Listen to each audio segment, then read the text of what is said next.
Again, they'll be out there for final practice momentarily. Mike Joy, Darrell Waltrip, and Larry McReynolds, I hope, are prepared to tell us all about it. Thanks, Dave and Ken, and welcome back to Daytona International Speedway. We're somewhere up there just below the O. See the bright lights? Well, that was us. It's 54 degrees. Just a little light breeze, clear and cool. Not exactly Chamber of Commerce weather, but horsepower making weather for this final practice session for tomorrow night's Budweiser Shootout that you will see on Fox. 27 of the 28 cars lined up and just now heading onto the speedway for this final practice. Welcome back, everybody. Mike Joy, Larry McReynolds, Darrell Waltrip with you once again, and we found out what we needed to know in that first practice. We found out those cars were a handful. I know, they bounce around all over the place, and Darrell, they're loose. Yeah, but they'll be better now.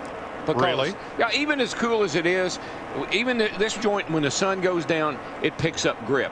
And so the car will drive a little bit better. Plus, you got to remember something. That was the first time a car's been on the track. They'll go in, they'll tweak them a little bit. We'll see some real action in this practice. Now, we say nobody wins practice, but Kyle Busch, Jimmie Johnson laid down the quickest laps. Does that mean anything? Well, not really, because as we say every time we're doing practice sessions at Daytona and Talladega, not to overrate or underrate what the speed charts show, you're going to run as fast as the group you're running with catching another group. So it means that those guys were probably in the perfect scenario to run that quick lap, but we know those guys will have fast race cars. Because they also had the fastest 5-lap average. Yeah, they did, and it's such a confidence booster to put the car out there and for it to be fast. That means you did your homework. You came here prepared. That's confidence for the driver and the team. All right, let's get down to the garage area. Chris Devoto. Well, isn't it ironic? That's the message Matt Kenseth has been sending all week. He said it's ironic that he's in this event and someone like Ryan Newman is not. Matt Kenseth's not exactly known for his qualifying efforts, but with the new format, the Bud Shootout, not just about pole winners. And you know, Matt Kenseth in his entire career has only been in this event twice before this year, but he has the best average finish of all the Roush drivers. So an old slow guy, as he calls himself, could actually win this Budweiser Shootout. Now let's go to a guy who is not old, is not slow, Steve Burns. Thank you, I think, Krista. But hey, in 2006, Mark Wahlberg starred in a movie called Invincible, a true story about a 30-year-old bartender in Philadelphia who essentially walked on to the Philadelphia Eagles football team back in 1976 and against all odds made the team. In fact, he wore jersey number 83. Well, a couple of weeks ago, back in Mooresville, North Carolina, the guy that runs this team, Jay Fry, had a surprise screening of the movie for the race team, and after the movie, guess who came out? Vince Papale, the guy who made that team against long odds, and the team called it incredibly inspirational. Vince Papale will be back here Thursday for the dual races. Thanks, Steve. Caution on the speedway quickly as Jeff Burton's car goes into the garage in a plume of smoke that started up in turn number 4. Watch that 31 at the front of the pack going up in smoke. Yeah, he's trying to get down out of the way. Did a really good job. Showed everybody around him, but that looks terminal. Yes, it does. That doesn't look like an oil line. It looks like it's coming out from everywhere. That looks like an oil pan. Yeah, I'd say they know exactly what their plan's going to be here. It's going to be to put a new power plant. You can see they're already backing it in the garage area to change engines in that 31 car. So they may have all the laps they're going to have to get ready for the Budweiser Shootout. As Krista pointed out, this race is no longer about qualifying. It has the same name, but it's a whole different format for getting into this event. We'll explain after this. Smoke on the water and up over turn 4 and Lake Lloyd and just about everywhere else here in Daytona. Problems with Jeff Burton's car have put the red flag temporarily on this practice session.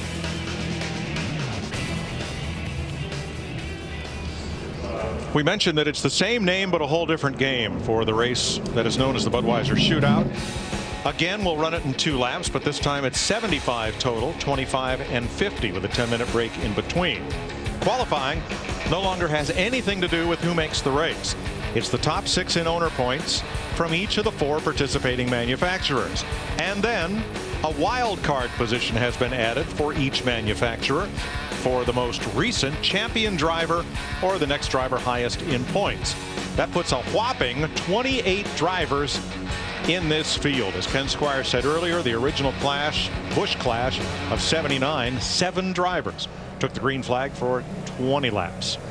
So all very different now, but still a good race to tune up for the Daytona 500, and a big pot of cash awaits the winner. And this is not what you want to experience in your second practice session leading into this weekend, and certainly thinking about the 500 miles next weekend. An engine failure, it's an alarm. It goes all the way through the garage area because everybody uses a lot of the same parts and pieces.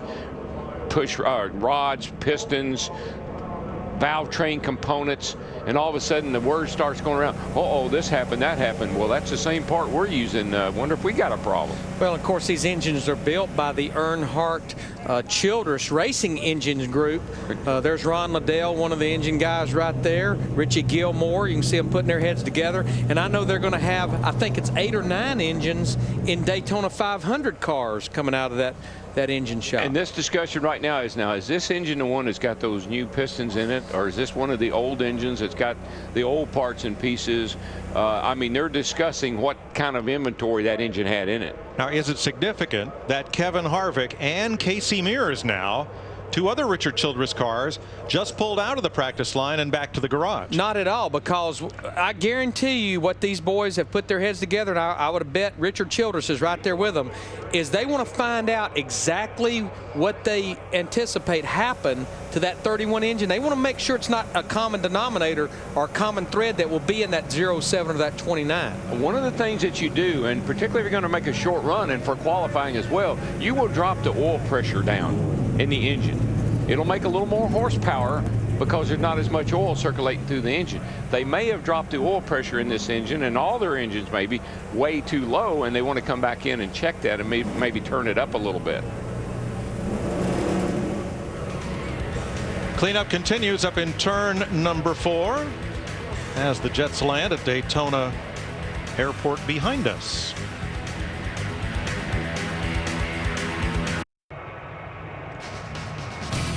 Getting ready to resume practice. Right of your screen, Kevin Harvick's car coming back onto the speedway. So whatever the Childress team wanted to check, they have completed that, and he is going back out into the practice line there behind David Stremme and the rest of the field. Let's check with Krista. Well, one of the reasons the RCR teams are checking things is because of what happened with Jeff Burton's car. You were back there talking with Richard Childress, with your team engineer. DW's up there saying they're always fastest right before those kind of things happen. Is that the case? It was in this case. You know, I'm proud of my guys. You know, you come to this race full tilt, not worrying about reliability, and that's what our guys are doing. You know, they're putting 100% effort into winning races and doing everything we can to go fast this year. And you know, I don't care if we blew up. The only thing I hate about it is we missed some practice. But you know, I'm proud of them for going full tilt and trying to make something happen.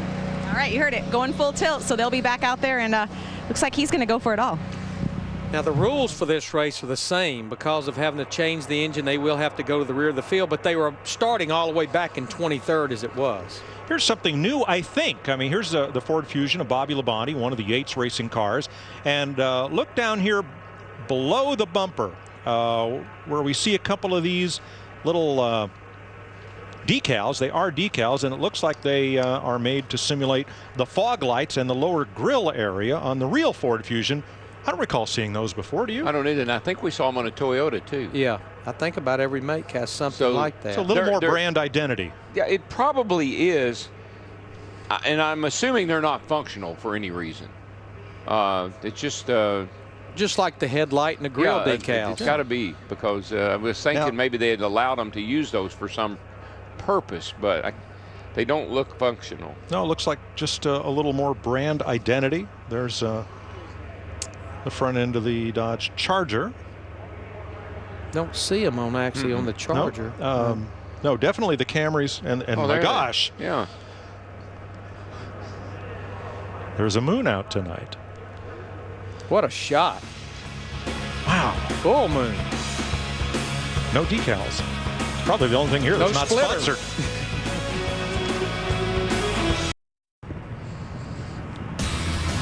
Speed is dueling in Daytona next Thursday, the most exciting qualifying event in NASCAR. The only qualifying races in NASCAR, only on Speed. The Gatorade Duel at Daytona, Thursday, 2 o'clock Eastern, live and only on Speed. Tomorrow night, the Budweiser Shootout airs live on Fox in high definition. And the starting lineup was determined by a blind draw last evening. And the first former winner in the field there is Denny Hamlin in 5th, aligned with his former teammate Tony Stewart. See Scott Speed making his very first start at Daytona International Speedway. You know, Larry, I really think he and Logano, I think that's going to be a pretty good little rookie battle, to tell you the truth. Yeah. I know Logano might have a little leg up there with maybe the experience of the Gibbs team, but I tell you, Scott Speed's been impressive to me every time I've seen him race, whether it's in the truck or in the Cup cars. I think, look at the back part of the grid. I think your winner is back here somewhere at the start. There's some horsepower you back there. Kenseth, Biffle, Burton, Harvick, Jimmie Johnson, Jeff Gordon. Be a good chance that those last 4 rows at the start could have your winner. And probably so, based on what we saw last year with these cars really suck up in a hurry. I mean, the closing rate on this car now with the plate and the aerodynamics of this car is much faster than it used to be with the old car. We had to do it with momentum. This sucker here, when there's a hole, you can get in it. And that means better racing for the fans. Yeah, it does. And plus, it's better for the drivers because you got some throttle response where you didn't have to just ride the brake and keep the gas wide open and run over people. You do have a little bit of an option with this combination.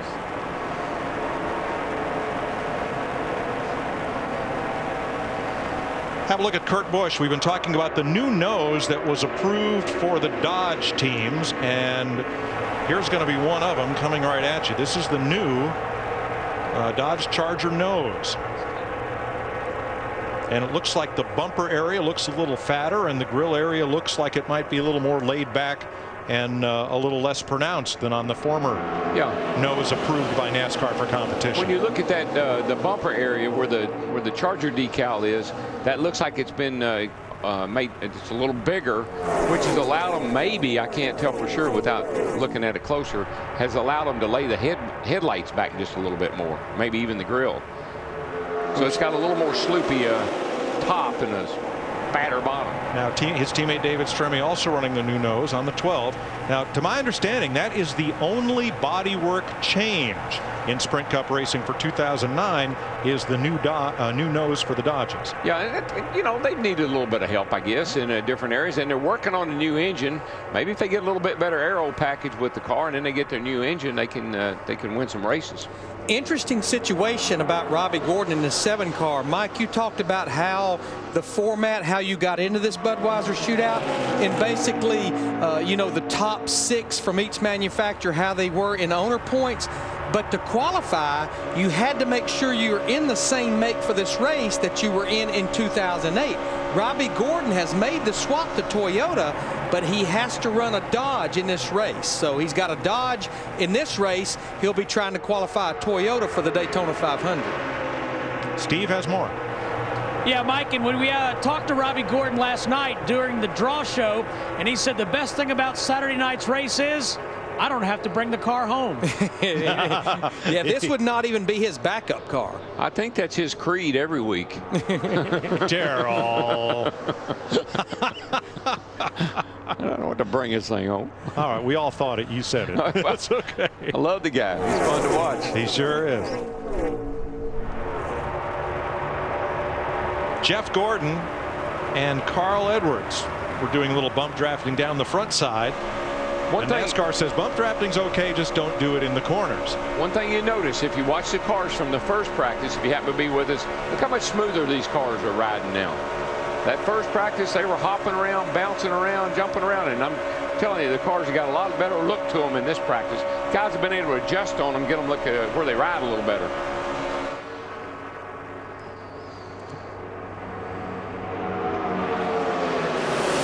This is basically what you're going to see tomorrow night. Just pretty much everybody out there, 2 lines. Somebody will go 3 wide every now and then, like the 18. I can almost guarantee you. You can still see some sparks flying where these things are bottoming out here in the nighttime. Yeah, down in 1 and 2, down low, that track it's always been a big dip down there, and it'll really send the car for a ride. And that's one reason you can see this racetrack is plenty wide enough for 3, even 4 wide. But when you start bouncing around at over 190 miles per hour and that car just jumps a little bit, That's the reason our voices go up an octave when they're 3 and 4 wide. Yeah, Larry, that jumping around, the driver has to do something. He can't, I mean, he's got to react to the car moving when it starts to bounce. It's when it lands and the tires grab, then the thing does something crazy that you didn't expect it to do, and that's when we have a problem. And there they are, 4 wide with Bobby Labonte way up top. Now back to 3 abreast. I tell you, Logano has got his hands full. I've seen that car. He's doing a great job of hanging on to it, but he has got his hands full. He's in the 20. There on the outside, having that seat vacated by Tony Stewart, who now has his own team with Ryan Newman. I mean, the car is super fast. Look at it suck up. But I think he's got his hands full hanging on to that old girl. David Reagan in the 6. Jamie McMurray, the Irwin car just ahead. But you know, I can't help as I see Joey Logano go by David Reagan, and here David Reagan's in his 3rd year of Sprint Cup. Joey Logano's in his 1st year. About 8 or 9 years ago, as kids that were not even 9 or 10 years old, they were at Atlanta Motor Speedway on the quarter mile in the infield racing each other in the Bandolero cars. Those 2 guys right there, Reagan in the 6 and Joey Logano in the 20. Okay, Larry, you got an 18-year-old kid driving a car that we know is capable of winning here. And he calls, you're the crew chief, he calls and says, I don't like the way this thing drives. What are you going to do? Well, I think you've got to listen to him. And if you've been watching our broadcast, you're probably going to agree with what he's telling you just a little bit.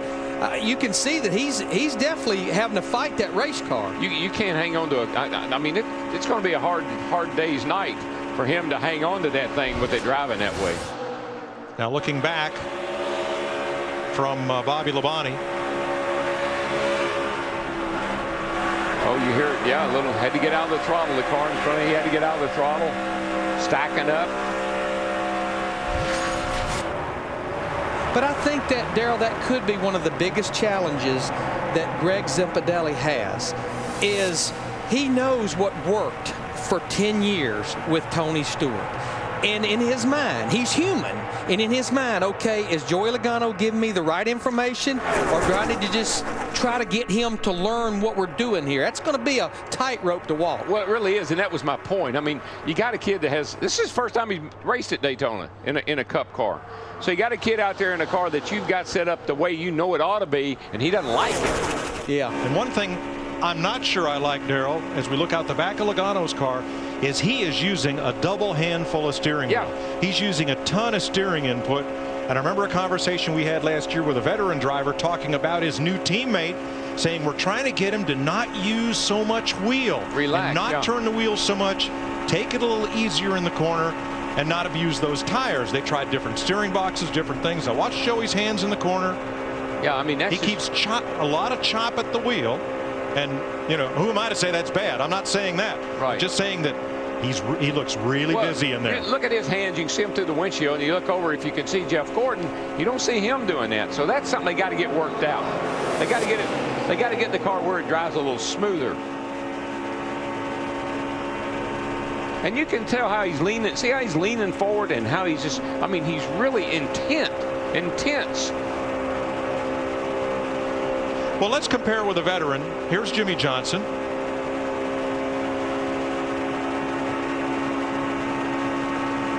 Easing down the straightaway. But even Jimmie is, I mean, he's not just sitting there cruising. Let's see how he looks in the turn here with his, there you go, there's the 2 of them. Very similar. Difference, I think, biggest difference is Jimmie seems to be laid back and a little more relaxed.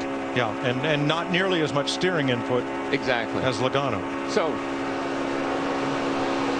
now could be different steering box, could be different steering geometry, could be just different driver. I do know that everybody has gone to really fast steering boxes in these cars to make them drive good. But the one thing I do see that I kind of like, he doesn't turn it to the right very often. That's right. And that's a good thing. That is a beautiful thing. That's a good thing. But they seem to be doing about the same thing with him that they were doing in the first practice, is just get as many laps as possible. Right now he's working on lap 13 in that 20 car. It's like producer Sam Flood used to say, cars turn left, we talk about them. Cars turn right, we show them a lot. Talk about them a lot.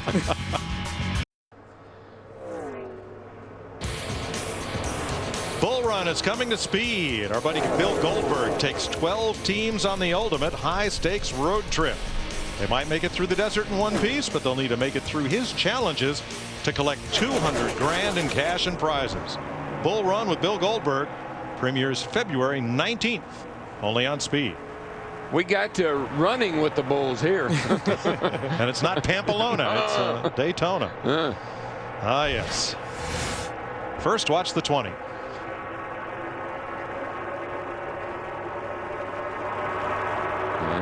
Up the hill, and he gets a lot of wheel in it and around. Boy, that's close. It's like that thing picked up that push. Big push. Front end wouldn't turn up off of 2. And now Casey Kane. Yikes. That was coming off turn 4 just a few laps ago. He actually took it to the garage area, I think. Yeah, he had Reed Sorensen right alongside. No contact with Reed, but a bit with the wall. These cars do seem to be not very forgiving. When they do start to go, they doesn't seem to. They just go. They just go into the wall and scrape it a little bit. But they seem to be hard to get back once they lose their aerodynamic downforce.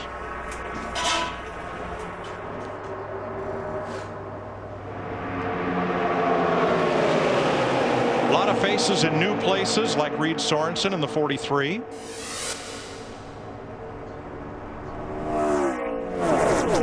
Let's go back to the garage. Krista.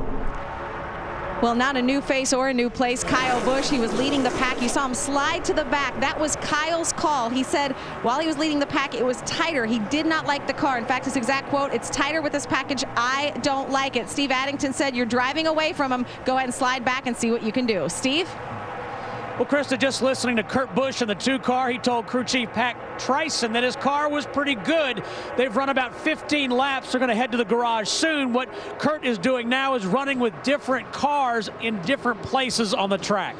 Well, and that's something you have to do. You know, you'd prefer to see your car out front, but you know there's probably going to be a point in time during the race that you're not going to be out front, and you've got to put it in different configurations to see how it's going to drive. Kind of interesting that the 088 car, Junebug there, has finally tried to surface here a little bit and make his way to the lead. He's been back in the pack a lot. I don't know if he's working on something to make the car drive good in traffic. I think he realized he has a car that maybe he can go up there and pass people with, but it looks like he's been working on something. And he's third quickest in this session. Kyle Busch was fastest in the last session. The most consistent, Jimmie Johnson, second in practice round 1. And Johnson has the fastest lap of this session.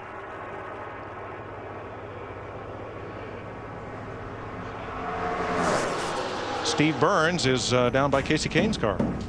Yeah, Mike, and the team's looking at the damage to the right side of that number 9 car, and he just did graze the wall. Here's Casey's report. He says the car is tight in the center, but loose off, and I'm really tight trying to turn in traffic.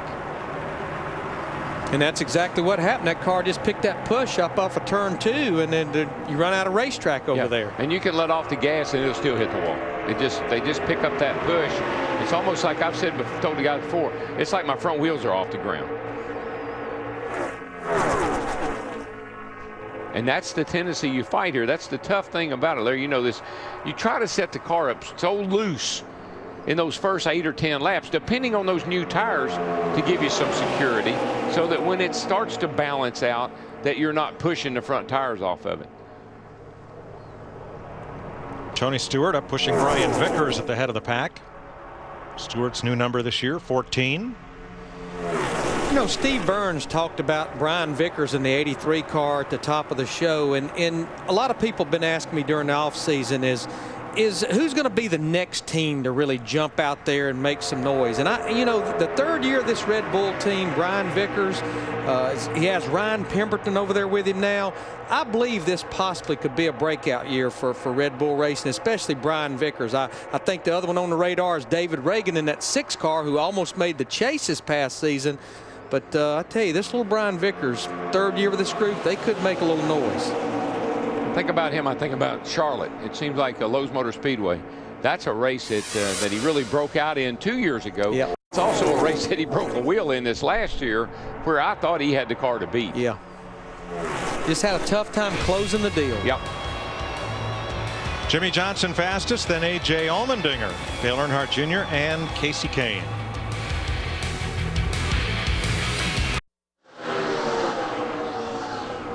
Welcome back to Daytona.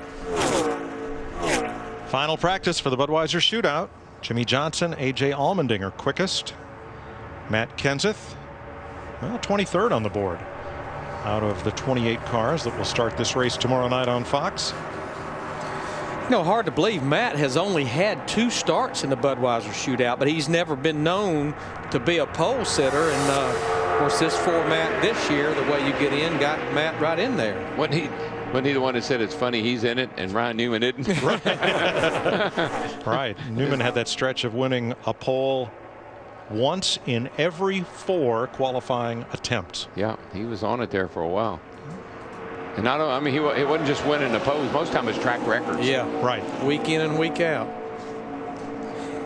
Now, Matt, I talked at the top of our first show, a lot of different driver crew chief combinations going on. And I might add, a lot of crew changes. Even the 48 team, Jimmie Johnson, Chad Canals, they've got 4 new crew members they're working with at the racetrack. But back to Matt Kenseth, Drew Blickensderfer, one of his crew chiefs from the Nationwide Series, is looking after this car. Chip Boland, who was the team engineer when Robby Reiser was crew chief 2 years ago, who took over last year, he's back in a team engineer role again with Matt in the 17 group. They're going to have to do, how do you say his name? Blickensderfer? Blickensderfer. They're going to have to do him like they did PK. Give him some initials. All right. From now on, he's DB. He's DB. All right. You know who his father-in-law is? Oh, Ron Hornaday. Oh, really? Yeah. Oh, man. Rocket Ron. So it looks like a lot of guys ran somewhere in the neighborhood, about like the first practice, 15, 16, 17 laps, and they're in the garage making some changes because this group has definitely dwindled down to about 4 or 5 cars now. Now, when Jeff Burton lost the engine, both Kevin Harvick and Casey Mears went to the garage. Harvick has come back out for practice, but Krista, Casey has not. Well, one thing they did when they were working on the 31 of Jeff Burton after his engine blew, the 07 crew brought the car back in, and one thing they wanted to do right away was increase the oil pressure. And this is not the first team we've heard talking about this. Jeff Gordon, he was on the radio talking about needing more oil pressure also. But Casey has been out. He came back in and he said whatever they did make the car, quote, way better. Right now they're working on a little bit of front end camber. And that's exactly what Darrell talked about a while ago. These things have an external oil pump, and you can adjust the oil pressure. And like Darrell said, when we have Daytona 500 qualifying on Sunday, especially with it not being an impound race, they'll have that oil pressure screwed down, I mean, so low, it'll scare you to death, but it's going to make more power. Yeah, you have a little red light on the dash. And when it falls below whatever they want it, 20 pounds is kind of as low as I would normally see it. But actually, when you fire the engine at idle, it could be idling with 10 pounds of oil pressure. And as you rev it up, you'll get up to maybe the 20 or 30 pounds that you're going to run it at. But that's so different than back in the day. Back in the day, the rule was for every 1,000 RPM, you had to have 10 pounds of oil pressure. So theoretically, if you're going to turn an engine 9,000 RPM, you needed 90 pounds of oil pressure.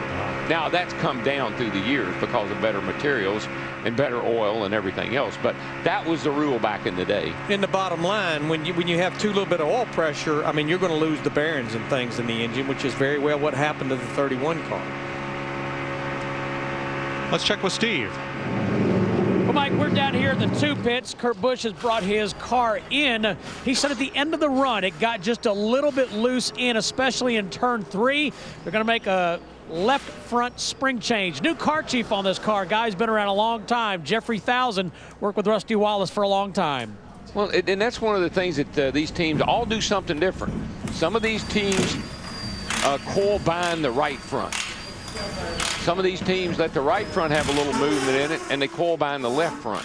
And it's I guess it's crew chief preference more than anything. And I'm going to tell you what, and that's Jeffrey Thousand that Steve Burns was talking about right there that was changing the left front tire.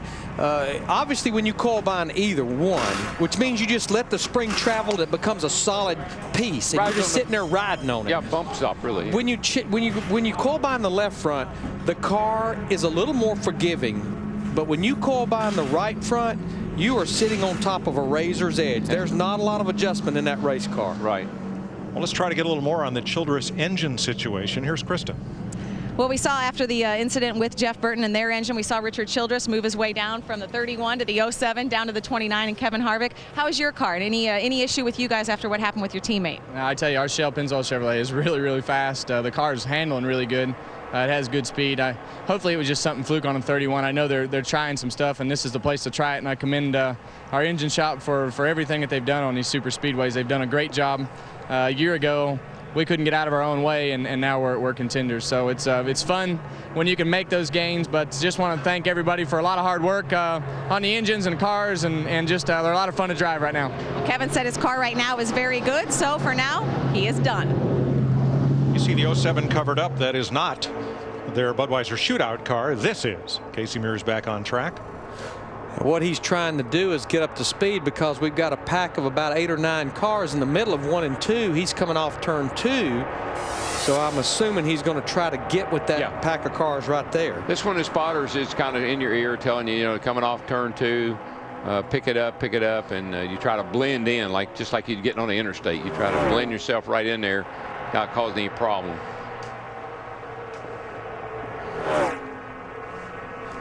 The most laps that's been running this practice session, Brian Vickers in the 83, Reed Sorensen in the 43. Both those guys, they've run 24 laps so far in this practice.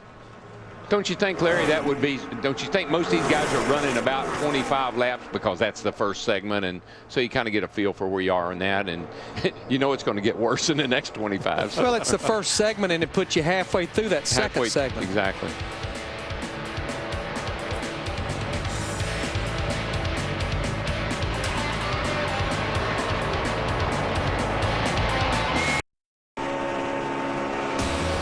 Don't miss the ultimate pre-race party in NASCAR for the first time this year. NASCAR Race Day.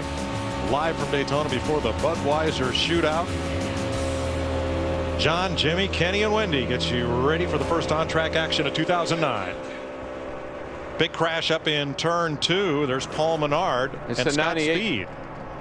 Yeah, when you were reading that promo, we could see Paul Menard in the 98. He was like sideways up at the top of the track. I believe it was a right rear or something, because it looked like the car just started to get just all at once. Well, let's have a look, Darrell.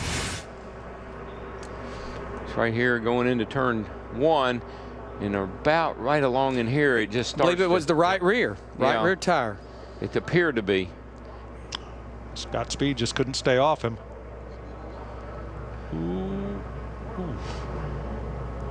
Yeah, it just steps out. It's got the look of a right rear tire being down. See if we can see when he comes by here. Yeah, I think that's what it was. You see the sparks off the wheel. I believe in the first replay we see a little something flying out from behind. There it goes. Yeah, you saw the rubber chunks flying out from behind it. What's going to be good is I think we've got minimum damage on both those race cars. Scott Speed, he turned that car just at, almost the last minute. The right rear gets into the wall pretty good right there. A little bit of right front damage on Scott Speed's, the 82. You can see the right rear tire is definitely down on the car, and I don't know if he's made contact with somebody earlier in this run, but she just steps out. That's a sign of a right rear, just soft, and then it goes. Now there's Scott Speed's right front. The tire is down and damage from contact, and the valence is all pushed up. That's from contact with the track apron coming off the banking. These are you got your pole setter for tomorrow night's race, and Scott is up there in third or fourth place. So this could have significant impact on the race tomorrow night. Menard walks away. He's okay. But the big question is, how bad is that car? Exactly. Well, we know the guy that works on it's used to fixing them. He fixed Dale Jarrett's car here one year, and he won the 500. That's right. Wow.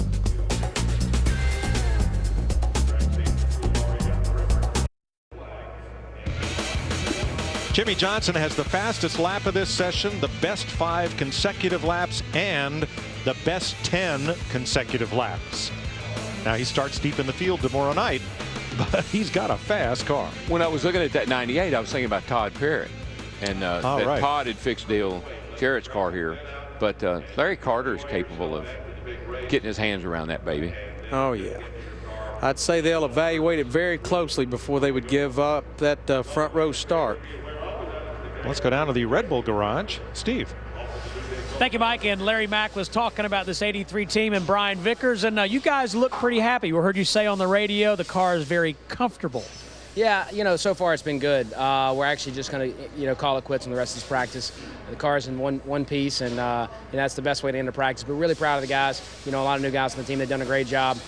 You know, right out of the gate, we didn't have any problems. We had no rubs, no major issues. The first practice, the car was a little loose, which it seemed like a lot of people were experiencing as well, especially in the long run. And then that practice, we made some adjustments and felt really good about it. All right, thank you, Brian. And Krista, new crew chief for Brian Vickers, is Ryan Pemberton.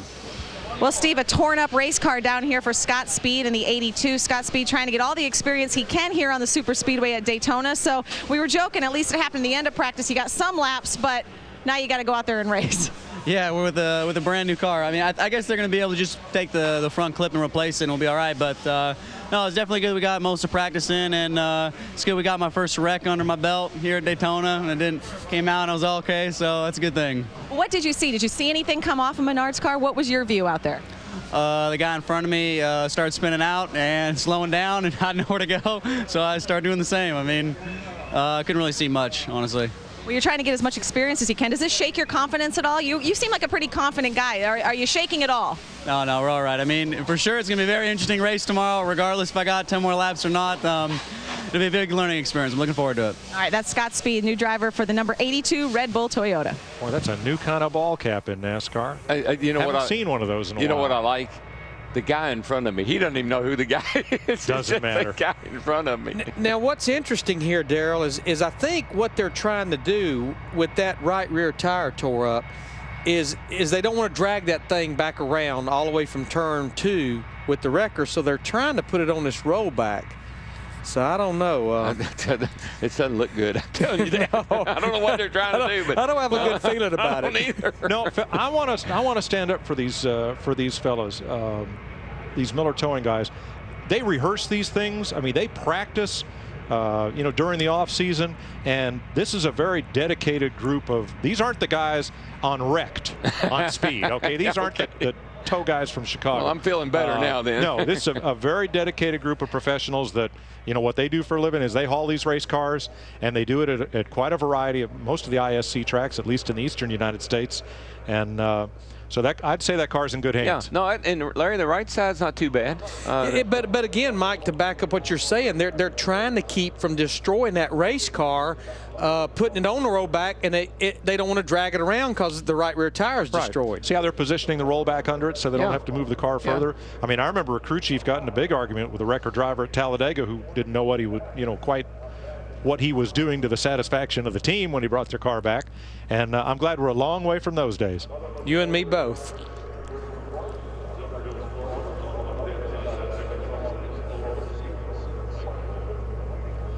Here's what's coming.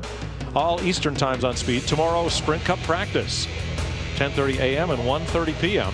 And tomorrow night on Fox, 8 o'clock Eastern, live coverage of the Budweiser Shootout.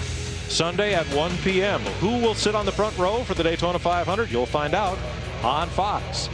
The track is dark Monday and Tuesday and returns to action Wednesday with Sprint Cup and NASCAR Camping World Truck Series practice. That's it. We're getting used to saying that.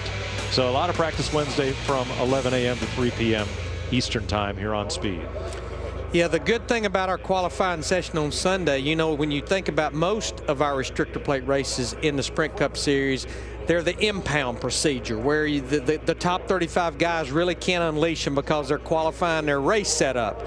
But this is let it all hang out, and 57 cars here trying to qualify for this Daytona 500. And this is a little time consuming, but I like what's happening here because we all remember the day when, you know, the local record driver would pull up with a tow rope, hook it around whatever piece of roll cage he could find, and drag the carcass back to the garage. And oftentimes, you know, you had the potential to do more damage towing the car back than was done in the crash. So I applaud the process and the fellows that are doing it.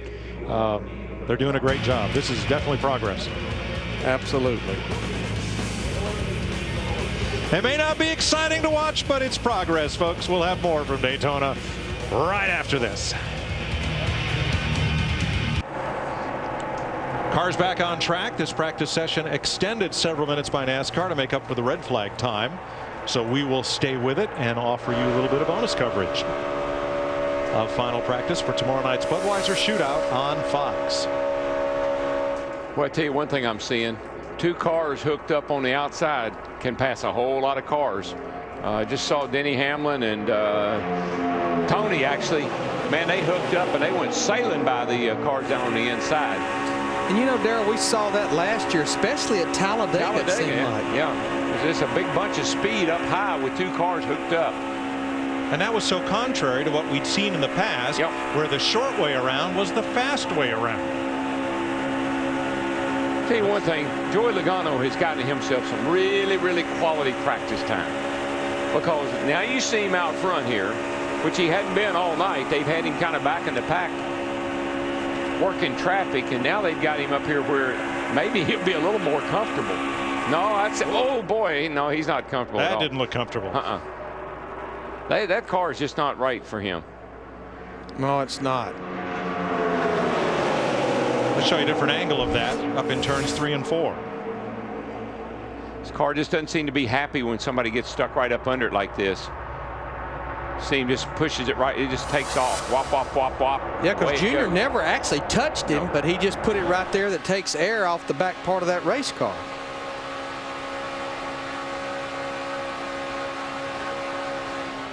You hear him out of the throttle.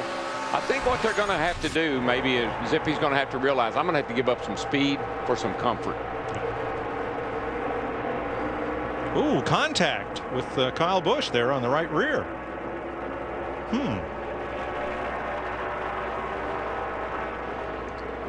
See Casey Kane in the 9 car back out there after he had a little damage on the right side of his car from scraping the wall earlier. That's pretty significant on the right rear of that 18 car. You see it all buckled up back there. Let's see how that happened. Going down into turn 1. Oh, check up. Yeah, he got hit from behind. Everybody checked up and accordion effect. Yep. Yeah, Reed Sorensen couldn't react quickly enough. That is a lot of damage on that quarter panel. panel. It really is. It folded it up all the way over the rear tire. Krista? A lot of the guys starting to wrap up this practice session, including Jeff Gordon. So, Jeff, you're number 24. It looks great. Is it going to be a Bud Shootout winner? It's definitely capable of it. All the guys in this DuPont Chevrolet team did a great job preparing this car, and I don't know if this is a car we had here in July, but I think so, and it handled so awesome there. It's handling great now. I'd like to have, you know, a little bit more speed out of it, but it's so hard to tell with these cars in that kind of draft what you really have. And we've done everything we can. Feel really good and positive about it, and can't wait to get it all going, man. And I've been waiting to get back in a car for so long, and everything went great today. So I'm very, very excited. Jeff Gordon's ready. Steve?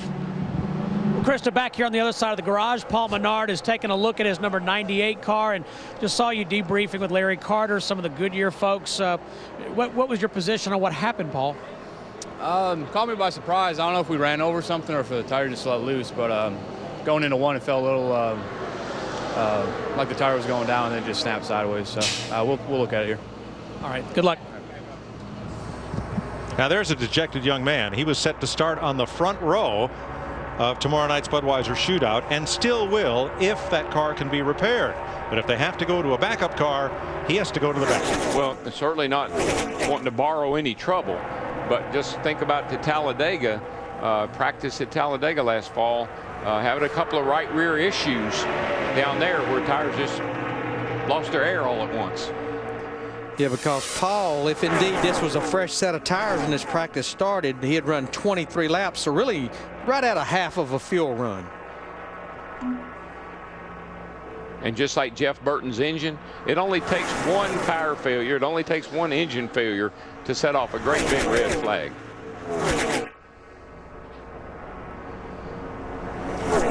Several cars peel off and head for the garage. Kurt Busch, David Reagan coming off the track, and Jamie McMurray. Their practice session is likely done as we only have a couple of minutes to go.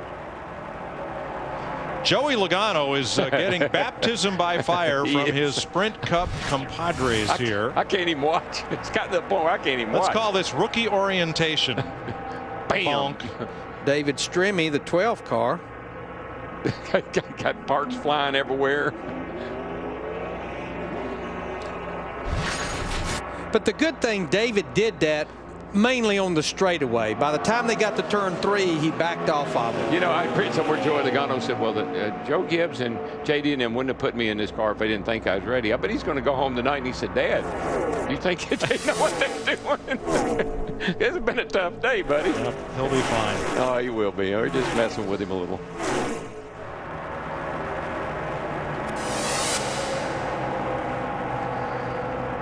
"29 laps for Tony Stewart, and for Kurt Busch is the most laps on the board. Oh, Reed Sorensen, 32 laps, excuse me.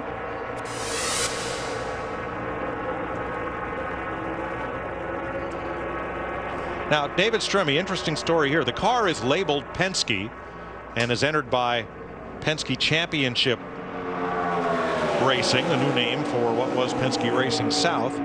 Alltel was the sponsor of that car last year. Alltel was bought by Verizon Wireless, and because of the NASCAR rules regarding sponsorship, they are not allowed to transfer that name over to Verizon. So the release from Penske indicated that Verizon, which was Alltel, is still sponsoring the car. They just can't appear on it. So the car is branded Penske, and we'll see the Verizon name on Penske's cars in the Nationwide Series this year.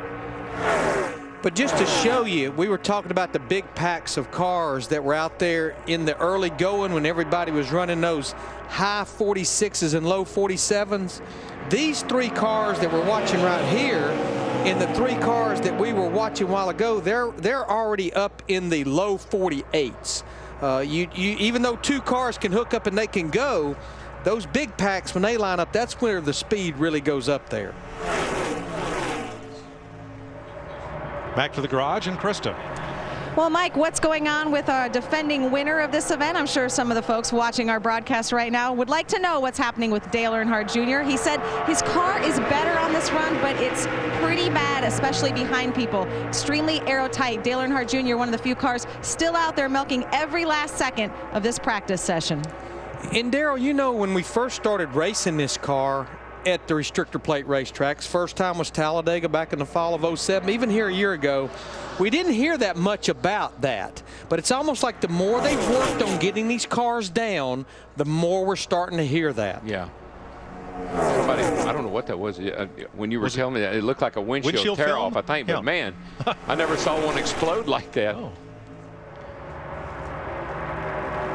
Yeah, well, these cars have evolved, Larry. Obviously, I mean, you know, they're got them down on the racetrack. We came here a year or so ago, and they couldn't get them down on the racetrack like that 14 car is right there going into turn 3.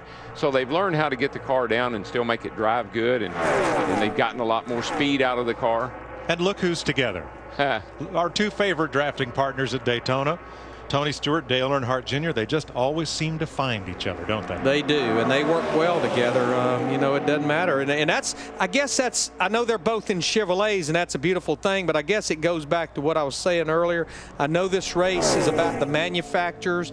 In the perfect world, you would hope that manufacturers help each other, teammates help each other, and I'm sure we'll see some of that. But when we get down to 5 or 10 laps to go, you're going to go with who can help you. It doesn't matter what the emblem says on their race car. What Tony told us this morning was that he and Dale Jr. find each other on the racetrack, and the reason they run so well together is that when Tony thinks about making a move and Junior's in front of him, it's the same move Junior's already making. Right. And when Tony makes a move, it's Junior going with him because that's the move he intends to make. Not that any move is right or wrong, but oftentimes you line up with somebody, and if they are going to the left and you're thinking of going to the right, then it doesn't work out for either one of you. But it just seems that he and Junior seem to want to make the same moves on the racetrack in concert, and it works. Yeah. Well, you can't argue because they've had some very good success together. But Junior's just a good guy to draft with. I mean, I think about he and my brother. They had some great runs together. And Junior's a good guy to draft because he doesn't do anything crazy. He doesn't do anything weird, you know. He just kind of does what you would expect a guy to do in every situation. And that is the end of practice. And one thing we are seeing different at Daytona is around the inside of the racetrack, we're seeing a double yellow line. Mike, I think that was a lot your idea. Well, we all kind of talked about it and talked with NASCAR about it. For Daytona and Talladega was after Darrell raised the question, what happens when we go to California and you got the same yellow line you got at Daytona, but there you can go below it and here you can't. You know what a double yellow line means, folks. No passing. No passing. Don't cross that line. That's out of bounds. We're going out of bounds, and we will see you tomorrow with practice coverage and the Budweiser Shootout on Fox. Hope you've enjoyed this final round of Budweiser Shootout practice. Jimmie Johnson wins practice.